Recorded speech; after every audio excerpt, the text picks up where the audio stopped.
up, day, up, day, up, day, up, day, day, day, day. Très bien douce, salut à tous. Alors oui, encore des ranjos, mais je voudrais vous faire profiter sur cette vidéo, après je vais peut-être m'arrêter là-dessus, d'une dotation que j'ai eue donc hier. J'ai reçu des ranjos que je me suis commandés qui sont neuves. Et vous expliquer quelques petits points essentiels pour comment choisir ces ranjos. Parler aussi des prix, parce que j'ai vu des choses hallucinantes sur le net, qui ne faut pas déconner. Vous dire aussi ensuite comment on va les préparer, parce que là on est sur du brut. Ça c'est la réception, hein. Vous voyez, on a encore les coutures ici qui sont encore couleur cuir naturel. Et donc sous forme de tuto entre guillemets, on va les préparer entre guillemets ensemble. Afin de, voilà, pour ceux qui sont intéressés par les ranjos, vous en saurez bien plus. Première chose, alors déjà pourquoi encore une paire de ranjos, hein, j'imagine la question, mais combien t'en as? Ouais, j'en ai quand même pas mal des ranjos. Alors, pourquoi avoir plusieurs paires de ranjos? Ça c'est celle que je mets, c'est le modèl Aifen, dans les années 50, 54, 56 à peu près. Celles que je mets en forêt. Alors quand je reviens de la forêt, elles sont pleines de boue, il faut les passer sous l'eau, coup de brosse, on enlève la boue, on les laisse sécher. Une fois qu'elles sont sèches, on les cire. Une fois qu'on les cire, on laisse le cirage s'imprégner et bien rentrer dans le cuir avant de mettre un coup de brosse souple pour enlever l'excédent. Donc tout ça fait qu'on est entre guillemets en savate. Alors j'ai mes vieilles ranjos qui ont 21 ans cette année, mais qui sont devenues des savates. Voilà, je peux pas les mettre en forêt, elles sont en fin de vie. Costaud quand même, hein, les ranjos. Hein. Donc voilà, celle qui deviendrait la paire numéro 2. Voilà. Donc pendant que les autres sont en train de sécher, etc., je peux mettre, ou je mettrai celle-là. Car je suis tout le temps en ranjo, que ce soit en ville, à la campagne, dans les champs, dans les bois. C'est la pompe que moi je porte depuis 20 ans et j'adore ça. Voilà. Maintenant pour le choix d'une ranjo, mais une ranjo dite de type F1, la ranjo réglementaire, appelée aussi BM65, acronyme militaire, hein, ils adorent ça, qui veut dire brodequin militaire des années 65, c'est là où il démarre cette série de ranjos, l'ancienne étant là, sympa, mais elles sont quand même beaucoup plus rigides. Hein. C'est vraiment du, ça c'est du Panzer, hein. C'est du Short Tigre. Et celles-là, elles sont très bien. Alors comment on choisit ces ranjos? Je vais en prendre une, c'est pas la peine d'aller. Il y a deux marques qui font référence, les Arguerol. Alors c'est à l'intérieur qu'on trouve ici un estampillage. Arguerol ou Marbeau, ce sont deux marques qui sont vraiment voilà, référentes, et avec ça on est sûr qu'on part sur du bon matos. On les choisit grainés, le cuir grainé, très important. L'intérieur du cuir doit être de couleur fauve. Si vous voyez un intérieur noir, vous laissez tomber. Exemple. Ça, ce sont des ranjos dites cuir lisse. Je ne veux pas être grossier, je veux dire merdique, mais voilà. Ici, c'est un simili-cuir. Le cuir, le seul cuir véritable et encore de qualité vraiment médiocre, il est là. Mais c'est des ranjos où, voilà, ça c'est pas un cuir respirant. Ensuite, ça c'est des boucles qui, si vous les portez pendant un an ou deux, ça va casser. Le prix est pas moins cher, même au contraire, plus cher. Voilà, donc ça vous laissez tomber. Dès que vous voyez du black à l'intérieur, nada, ça vous voilà, passez le chemin, c'est pas bon. Donc, couleur fauve, Arguerol ou Marbeau. Pour la taille, ici 42. Normalement, moi je mets du 42, je prends du 42, j'ai pas de problème. Parce que je vois souvent des gens demander est-ce qu'il faut pas prendre une pointure au-dessus? Non. Non, parce que quand je mets les pieds là-dedans, j'ai bien 5 mm de surface libre, donc j'ai pas les pieds qui touchent au bord. Si c'est le cas, à ce moment-là, il faut prendre une taille au-dessus, mais normalement, voilà, du 42, ça doit être bon pour du 42 tout simplement, hein, enfin, dans la logique. Au niveau de la semelle, voilà ce que vous devez trouver. Alors ça, vous le trouverez sur la plupart des ranjos, mais c'est ici, au niveau de ces dessins-là, qu'on voit si on est déjà sur une semelle plutôt correcte. Parce qu'il y a des dessins différents selon les ranjos. J'ai envie de dire les bonnes et les mauvaises. Voilà, le bon dessin d'une bonne ranjo. Pas besoin de plus. Ce qu'il nous faudra, des lacérons. Je vous conseille des lacérons plutôt que des lacets plats. Mais ça sera bien sûr pour la suite quand on aura terminé. Je vous conseille de mettre, parce qu'à l'intérieur, c'est du carton, hein, la semelle intérieure. Je ne sais pas si on arrivera à voir. Peut-être un coup comme ça. C'est cartonné. Donc, c'est déjà pas très agréable. Et puis, ça fait glisser le pied en poule. Et puis, voilà. Voilà ce que je vous conseille. C'est des semelles. D'un côté feutrine, d'un côté caoutchouc. Ça glisse pas. Ici, on a un pied... confort, et puis au niveau de l'humidité du pied, ça prend. À savoir que si vous mettez du 42, pour ce genre de semelle là, prenez les tailles au-dessus. Prenez du 43-44. Vous mettez dedans, et il faudra couper ici un petit centimètre. Parce qu'au niveau de la largeur, le 42 sera beaucoup plus petit. Hein, les ranjos, c'est quand même assez large. C'est de la grosse pompe. Donc avec du 42, vous allez vous retrouver avec 5 mm de chaque côté, vide. Pas agréable. Là, ça remplit tout. Et une fois que vous avez mis au fond, vous appuyez bien, vous mettez un coup de feutre, un coup de ciseau, vous les remettez dedans et c'est top nickel. Voilà. Donc ce style de semelle là, c'est ce qu'il faut. Pour ceux qui seraient donc intéressés d'acheter des ranjos, déjà n'hésitez pas, hein, posez-moi des questions, moi je vous répondrai, je vous dirai, vous me donnez le lien, je vous dirai bon, pas bon, prends ou laisse tomber. Et parce que j'ai vu tous les prix. Alors sur des sites marchands, hein, style bushcraft, randonnée, surplus militaire et compagnie, j'ai vu ces ranjos là à 90 €. C'est le prix, plus ou moins. Hein, c'est le prix plus ou moins, c'est acceptable. Mais je les ai vus jusque 180 €. En plus, j'ai vu sur la photo, il n'y avait qu'une photo, l'intérieur noir. Description 2 points, rien en dessous. Là, c'est du foutage de gueule. Dès que vous voyez ici du noir, vous laissez tomber. C'est pas du bon. Celles-là, je les ai eu à 32 € sur eBay. Ah, ce sont des Arguerol, donc bonne marque, enfin en tout cas le bon type. Made in France. La semelle, pareil. Alors, je ne sais pas si on réussira à le voir, mais c'est Made in France. Alors, pour la préparation, qu'est-ce qu'il nous faut?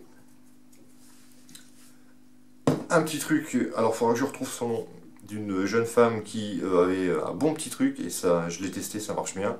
Du lait de bébé, qu'on va mettre sur tout le cuir, qu'on va laisser, on va mettre en bonne quantité, et on va laisser le lait rentrer dans le cuir, s'imprégner. Donc on peut compter, voilà, là je vais le faire là maintenant vite fait, et puis on se voit entre guillemets demain pour la suite. Pour la suite, alors il y a aussi l'huile de pied de bœuf. Ça je le ferai en deuxième instance, parce que pourquoi m'en priver puisque j'en ai. On va dire qu'avec ça, ça marche bien, mais si on rajoute ça, je ne vais pas me gêner. L'huile de pied de bœuf, c'est pareil, on met une bonne dose, on laisse toute la nuit, et le lendemain on met un coup de chiffon pour enlever l'excédent, avant de passer à la troisième étape qui sera le pardon, qui sera donc le cirage à chaud. Chose que j'avais déjà montré dans les toutes premières vidéos d'ailleurs. Voilà. Il nous faudra une brosse, alors ça c'est une qui vient de l'armée, où on a d'un côté des poils courts et donc plutôt durs, et ici des poils plus souples. Alors, moi je prends celle-là et je prends celle-là. Celle-là pour cirer, le côté là. Et ça c'est pour une fois, pareil, une fois qu'on a mis le cirage, on laisse sécher, on laisse imprégner. Et quelques heures plus tard, voire le lendemain, on met un coup de brosse, ça c'est une brosse à habiller en fait, hein. Donc c'est plus souple. Et on met un coup dessus pour enlever l'excédent de tirage. Et puis après, on met les pieds dedans. On n'oublie pas de bien serrer les ranjos, hein. C'est important de bien serrer les ranjos. Hein, vous faites pas non plus un garrot, hein, mais serrez bien les ranjos. Et puis il faudra marcher. Il faudra marcher, hein, comme je le disais dans les précédentes vidéos, il faut les mériter les ranjos, donc il faut morfler. Mais on peut éviter de morfler sec en faisant justement ces préparations d'assouplissement. Je vous montrerai aussi quelques techniques pour aider, surtout à ce niveau-là. C'est là où il y aura au niveau du talon d'Achille. Ici, ça sera par la force du pied et puis le poids du corps. Mais on va dire que c'est au niveau de la cheville ici où on risque de morfler au début. Et à force de les porter, voilà. Alors, le top, c'est un peu comme j'ai, hein, j'ai déjà des ranjos en route. Donc celles-là, je les mettrai 1 heure ou 2, ou une après-midi. Et puis ensuite, le soir, je les enlève et je remets mes savates qui sont déjà faites. Donc je ne vais pas morfler. Voilà. À l'armée, ça se fait très vite, hein, puisqu'on fait voilà, 50 km par-ci, sac à dos 30 kg. On revient 2 jours après 50 km. Voilà, bref, au bout d'un mois, vous avez fait tellement de kilomètres qu'elles sont faites. Voilà. Après, on peut les porter à la maison, mais c'est pas là où on les fait. Là où on les fait, c'est sur le terrain. Voilà, bon, je ne vais pas aller plus loin en blabla. Donc, comment ça se passe? Pour le lait, première étape, eh ben on y va gaiement, hein.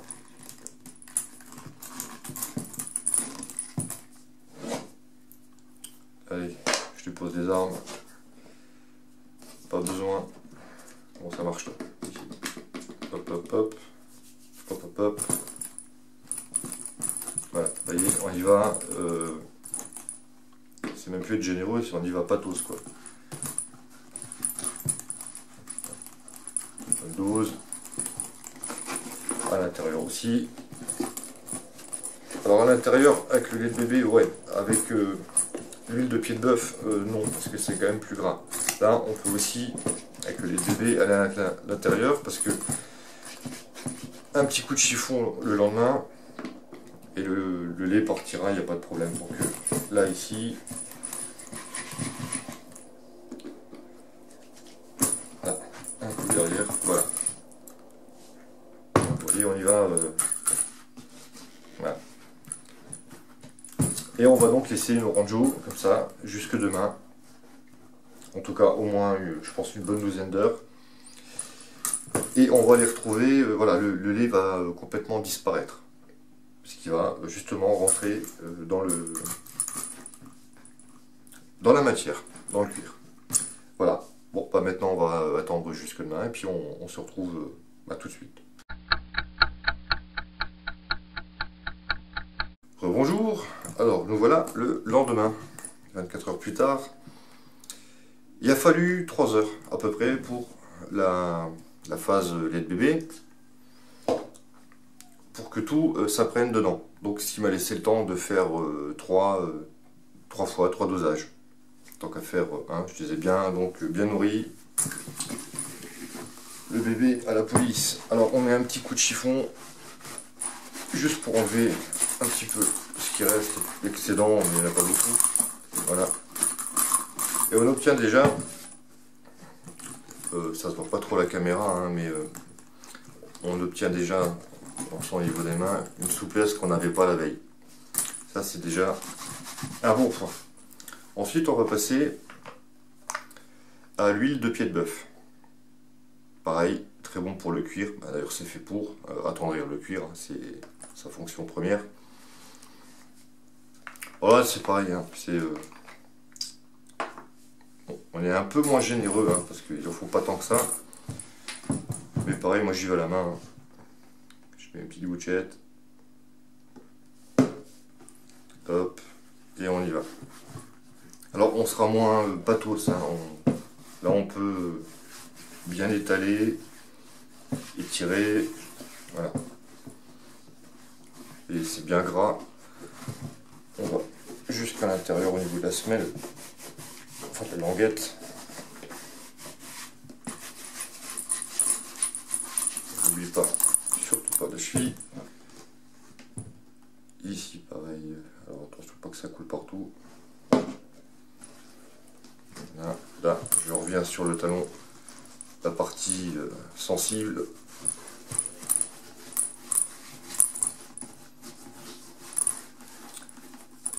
Voilà.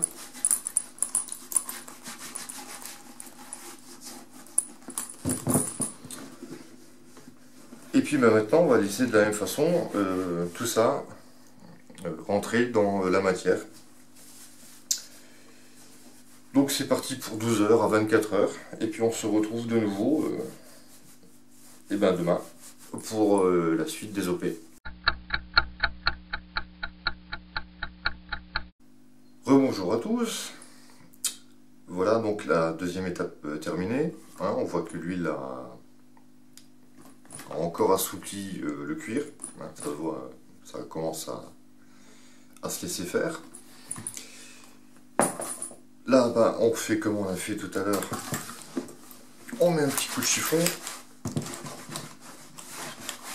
Et tout, et voilà. Là, j'ai mis qu'une couche, hein, 24 heures, et une dose seulement. Maintenant, ce qui va se passer, on va passer au cirage. Et je vais vous expliquer avant qu'on se retrouve dans le jardin, parce que je vous conseille fortement de faire ça dehors, sur béton, dans le jardin. Si vous n'avez pas le choix, mettez au sol du papier journal, parce que forcément quand on va cirer à chaud, il risque d'avoir des projections de cirage. Sur la moquette, c'est mort, enfin elle est morte. Sur le parquet, vous allez vous transformer en Cosette, hein, c'est tenace le cirage et donc vas-y frotte quoi. Donc le mieux c'est d'aller, bon là aujourd'hui il pleut pas, Inch'Allah, donc on fait ça dehors, c'est le mieux. Mais on va pas cirer n'importe comment, hein, comme des bourrins. Il y a des parties qu'on va faire et d'autres qu'on va éviter. Ici, on y va comme il faut. On mettra aussi un coup au niveau des semelles, ici. Bien à l'intérieur, ici. Les œillets, on va les garder comme ils sont. C'est pas la peine d'avoir des lacets qui vont devenir gras par le cirage et on va se retrouver quand on va mettre les ranjos avec les doigts tout noirs. Pareil pour les boucles, pas la peine de les cirer, puisqu'on va se retrouver avec les mains dessus. Donc on va dire que jusqu'à cette partie-là, là c'est graissé, maintenant c'est bon. Donc le cirage va s'appliquer de là jusqu'à tout le reste de la ranjo. Et on mettra un petit coup ici, à l'intérieur. Voilà. Et une fois qu'on a fait ça, eh ben on aura ciré nos ranjo. Et c'est que le début, hein, puisque après on continuera par la suite à les cirer régulièrement. Voilà, partons dans le jardin. Alors, première chose, on allume.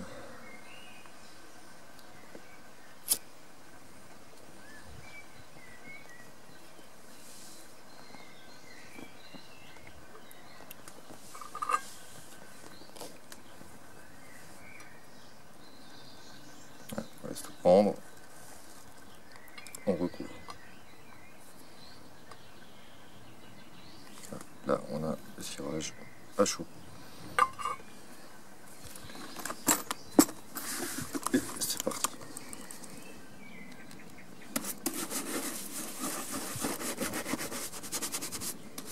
Donc, on voit bien à l'intérieur, ainsi que sur les semelles extérieures. Là.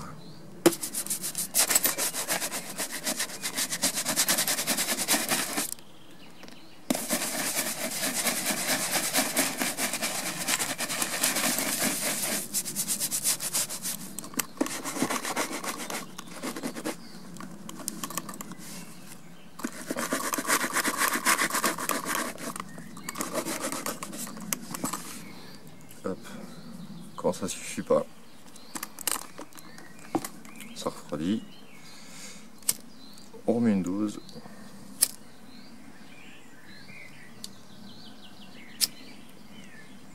Bon, le vent. Voilà. Et c'est reparti.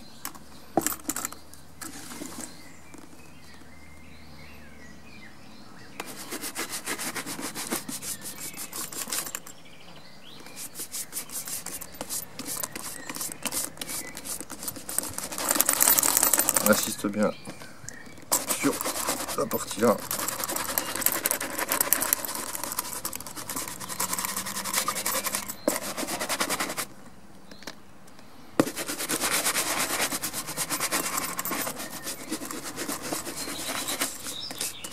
Le soleil, hop là, à l'intérieur.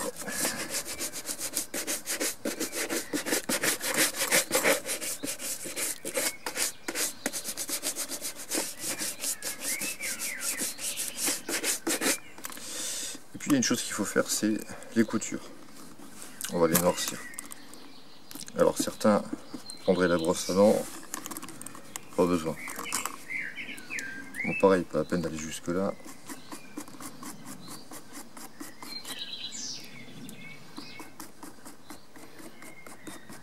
Voilà.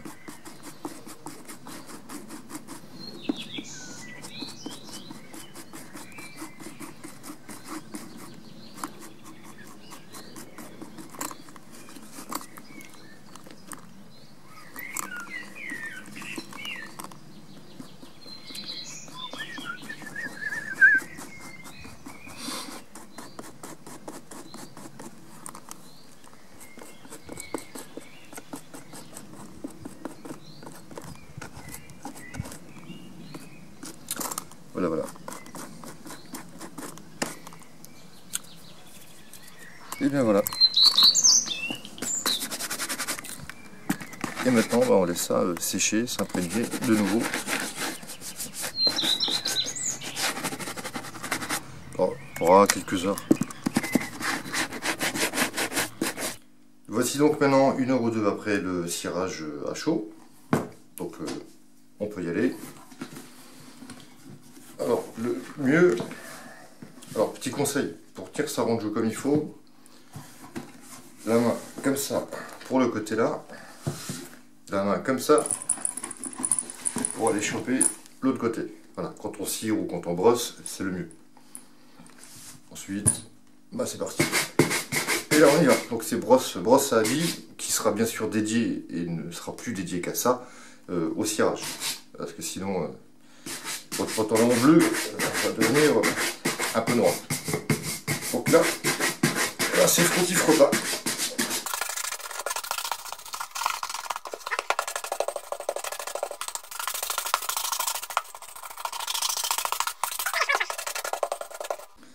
Bon, moi je suis pas fan des rangeaux qui brillent, mais au départ on fait ça. Et puis ensuite, ce que j'ai fait dans le jardin, je vais le refaire 3 fois. Il vaut mieux mettre 3 fines couches successives plutôt que une grosse mélasse en pensant que plus on en met, mieux c'est. C'est mieux voilà, de répéter. Voilà, au début, c'est qu'au début. Ah, il y a un moment, une fois qu'elles sont faites, une fois qu'elles sont cirées régulièrement, c'est plus tranquille. Hein, c'est pas non plus une torture de s'occuper de ces rangeaux. Voilà, mais au démarrage, il faut un petit peu de travail. Alors, pour mettre la semelle, il y a une façon qui est bien pour arriver jusqu'au bout. On la plie, on met l'index ici, et on va chercher. Pour le lastage des rangeaux, il y a de multiples façons de faire. Enfin, il n'y en a pas non plus des millions, mais moi, je vais vous montrer ce que j'ai appris à l'armée. Et je trouve que cette façon de faire, moi, me convient très très bien. Donc, on prend des lacets ronds, 90 cm minimum, 120 cm, c'est mieux. Ensuite, on peut couper et rectifier. Alors, il y a une partie, vous voyez ici, j'ai déjà fait le nœud, où on fera un double nœud. On passe qu'une fois, on passe 2 fois, on serre bien comme il faut, et ici, ensuite, on coupe.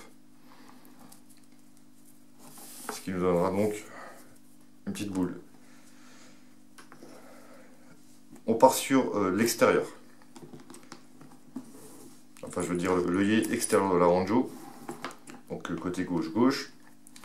Ensuite, on passe au-dessus. À partir de là, on va aller sur l'œillet, mais par le dessous. Repasser en face, par le dessus, et etc.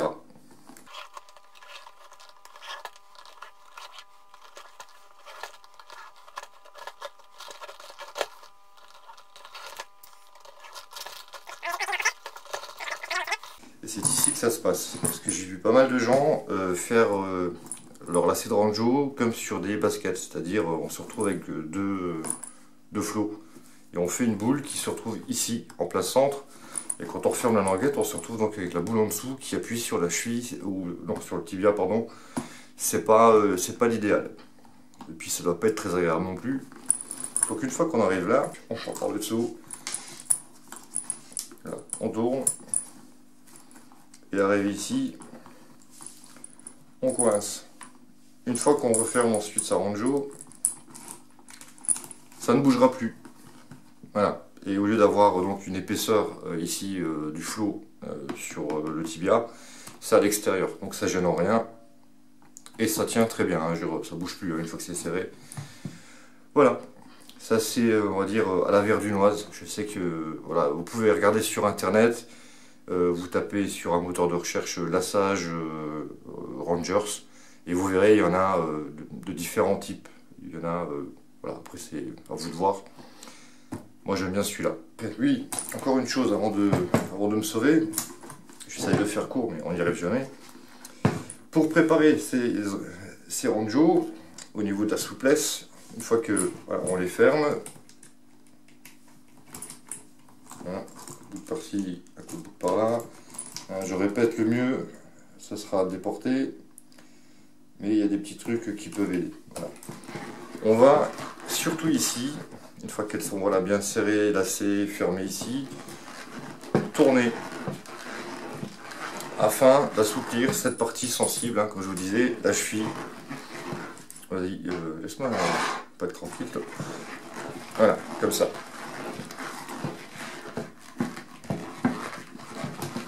Voilà, on peut s'amuser à se salir les mains, et puis encore que non, ça va. Mais on y va. Hop. Et voilà. Pour les chaussettes, alors moi je porte des chaussettes qui sont en fait des chaussettes en coton classiques, on va dire style tennis, plutôt fines. On peut mettre aussi des chaussettes bouclées, celles qu'on trouve dans les magasins de sport ou de rando. Voilà, des chaussettes de randonnée, un peu plus épaisses. Voilà, chacun verra midi à son pied, si je peux dire. Vous voyez ici, il y a encore un petit coup de noir à mettre. Voilà, pourquoi les trois couches ne sont pas superflues. C'est comme ça qu'on arrive à avoir des ranjos total black. Bah voilà, je crois que je vous ai tout raconté. J'ai quand même mis un petit peu de saloperie, j'aurais dû le faire dehors. Mais si vous avez des questions, dites-moi, demandez-moi. Si je peux aider, je le fais. Et puis j'espère que ce tuto permettra à ceux qui sont intéressés par des ranjos d'en savoir plus et puis d'appréhender la chose avec connaissance. Et puis maintenant je vais me taire pour pas faire une vidéo comme d'habitude avec 10 millions de blabla. Merci d'avoir suivi cette vidéo. Je vous dis à plus tard, à bientôt. Et puis une bonne suite à tous. Allez, ciao ciao.